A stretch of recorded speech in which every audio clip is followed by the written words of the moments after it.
Kwaniriza ku Pal 1 Extra gwo mulungi atulaba. Amanya nze Medi nga nkomyewo ne program ya feno kyekiriwo.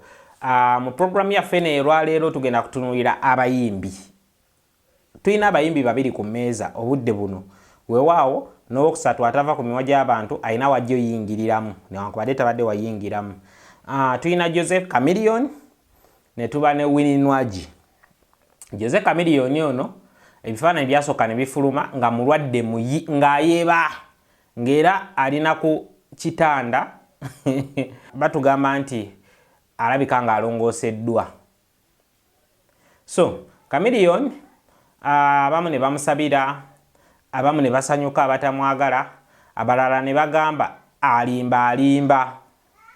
So ekigamba alimba nze nakiwulira nnyo okusinza mu bantu be nayitamu, wabula ne ngamba sijja kupapira nsonga eno katusooke tulabe gye naggweera.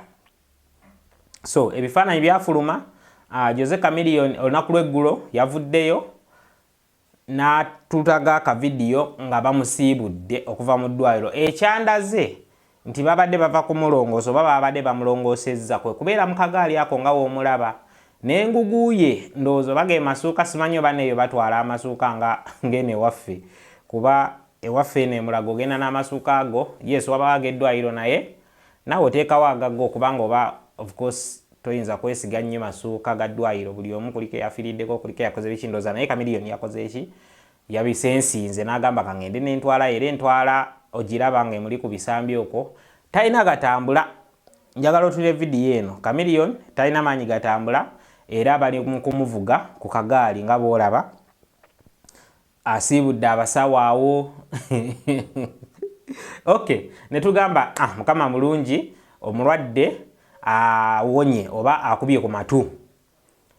Ku makya ga leero omusajja n'akeera n'ata vidiyo ng'ali Toronto abakuba omuziki ku kivvulu. So ne tutunula ne tugamba yi omusajja eyavudde mu ddwaliro nga bamusindika n'akagaali eyabadde ku life support nga we twalabye mu bifaananyi nga amazima omusajja ali mu mbeera mbi, kubanga bagambye omuzadde we omu ku bazadde be yatugamba nti ayina obulwadde buli mu lubuto omwo naye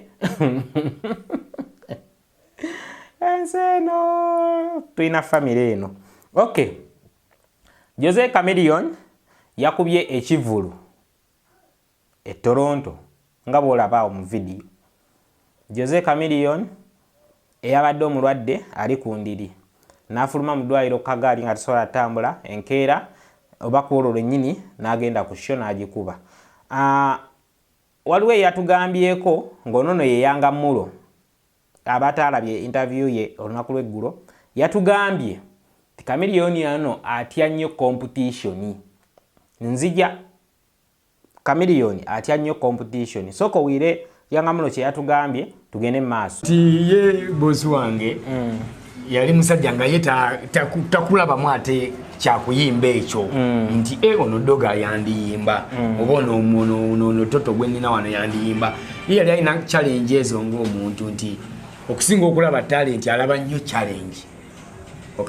Okategedako okusinga okulaba nti mudogo yandibamu talent y'amaanyi n'abawakabi atasooka kutya challenge nti wana challenge nga ngenda kuddawa. Era lumu yagambako ko Papa Sidi n'amugamba nti tolekera ngaawo tokera nkya n'olegeza mu nsi n'olowooza nti challenge eweddewo ne bw'abeeranga mwana gw'ozadde beeranga mu competition naye. Ekintu ekyo kyankuba wala nnyo nga bakigambye Papa Sidi.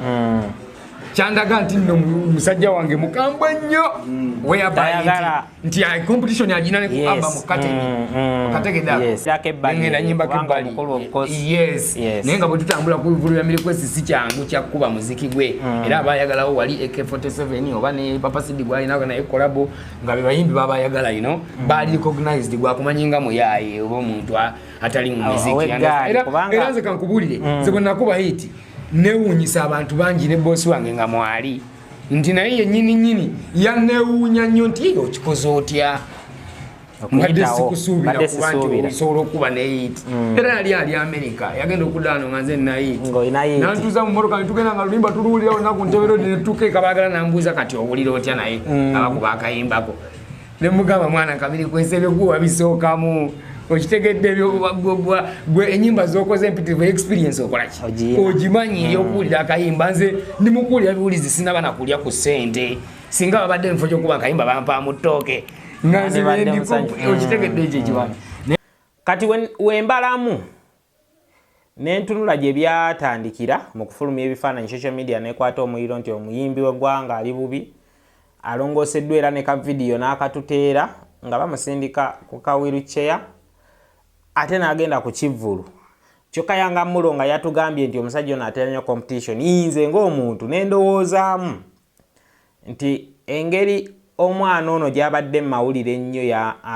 alien skin ate nga amawulire gano gabise amazima amawulire ga alien skin gabise ebintu bingi omuli ennyimba z'abantu ezifulumye tomanyi music yafulumye ngenda kujja ne video nga nkumenyera ennyimba z'abantu ezibikkiddwa alien skin mu season eno nga ali ku mawulire alien skin ali ku mawulire lwa family eno ekyo tetukyegaana oba tetukiwakanya so nze nendowooza nti chameleon mu magezi g'amangi nga waludde mu bizinesi eno yalowoozezza nti kateekewo kino ateeke eggwanga ku bunkenke nti yalwadde alongoseddwa era asiibuddwa wabula nga ate ndowooza ebimu ku byamutwala gyali kwaliko show of course gye yabadde talina kumiisinga kukuba